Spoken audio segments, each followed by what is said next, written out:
Bailee Madison isn't giving up when it comes to Imogen and Johnny's potential future on Pretty Little Liars. During an exclusive interview with What's the Gossip, Madison, 24, weighed in on how the season 2 finale forced Imogen and Johnny to hit pause on their romance, what that shocking death means for the show and where the story goes from here.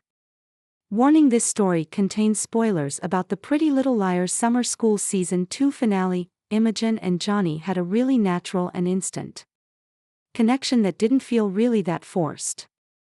It just felt really gentle but then also kind of mature in a sense, Madison explained to us. But two young people were grappling on to big emotions for the first time with a lot going on. So, I look at them as long-term slow burn. Despite their split, Madison is holding out hope for the fictional couple to get back together, adding, "It's been a treat getting to watch the internet fall for them and with them. I would love to see that continue on." Imogen found love with Johnny on season 2 of Pretty Little Liars after a difficult year. The looming threat that was Bloody Rose ultimately caused Imogen to doubt Johnny's intentions. After Johnny tried to reason with Imogen, she knocked him out and locked him up in a walk-in freezer. The pair decided to take some time to cool off, but their final scene was full of longing looks and hints at a possible reconciliation. Imogen met Johnny when he was a player, so I think it'd be really fun that Imogen has her moment of fun and freedom maybe getting back at him, Madison joked. But in the end, I was kind of like, well, I've already held up 3 knives. Can't you just forgive her for putting you in the freezer? But I guess that's asking too much of him. I think he's given her enough this season. It's justified that he needs a breather. Madison also discussed the weight of Imogen and Johnny's connection, considering he is her first boyfriend as she worked through her trauma from Chip. "Antonio and I did our chemistry read before I really knew anything that the season entailed.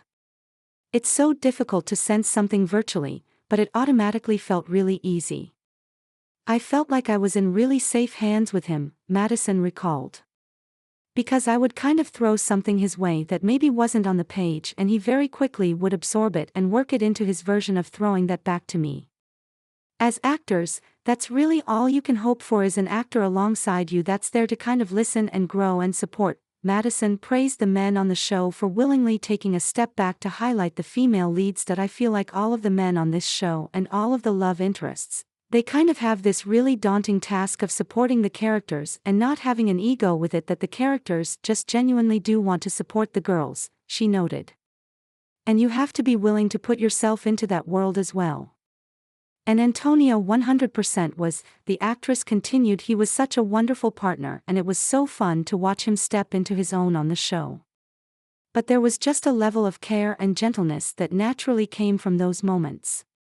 Imogen's most emotional scenes were alongside Johnny, and to have the freedom to be that exposed during the filming of that, you have to have some sort of a trusting relationship.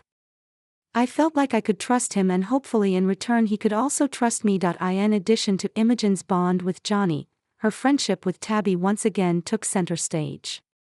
Madison told us she was thrilled by how important Imogen and Tabby's interactions continue to be for the show. "Chandler and I, like all the girls do, we really make an effort to check in on each other all the time. We spend 17 hours a day on set together and then we go back to our apartments and call each other and read lines together. We really spend 20 hours a day and then we sleep for 4 and we go back and we see each other," she explained. "We're very attached at the hip and I love her with all of my heart." The season 2 finale not only shook up everyone's personal lives. During the last moments of the episode, Dr. Sullivan was brutally killed by Archie. She made some shady comments about the liars shortly before the murder, which made the narrative decision much easier to accept. "You look back at her history and I feel like she did have it coming, and that's the problem. So it didn't feel out of left field. Once we kind of got the backstory of her relationship with Archie, that felt right for me," Madison explained. "This show wants to kind of allow the audience to never feel safe. So I feel like at the end that just had to happen." Thank you. You have successfully subscribed. Subscribe to newsletter. Subscribe by signing up. I agree to the terms and privacy policy and to receive emails from What's the Gossip. Deal of the day: lounge in linen for less with this button up that's now 69 off. View deal, check our latest news in Google News, follow us, check our latest news in Apple News, follow us. You have successfully subscribed. By signing up. I agree to the terms and privacy policy and to receive emails from What's the Gossip. Check our latest news in Google News, check our latest news in Apple News. Madison also has plenty of theories about who the new villains could be after those scenes with a group of people wearing masks that resemble each liar. We've toyed with the idea of a physical threat. We've toyed with the idea of someone who is physical but also is a bit psychological. But all of these girls are clearly at their breaking points. What happens when they're literally fighting against something that looks like them in such a human and delicate form? She pointed out to us. I'm a bit biased.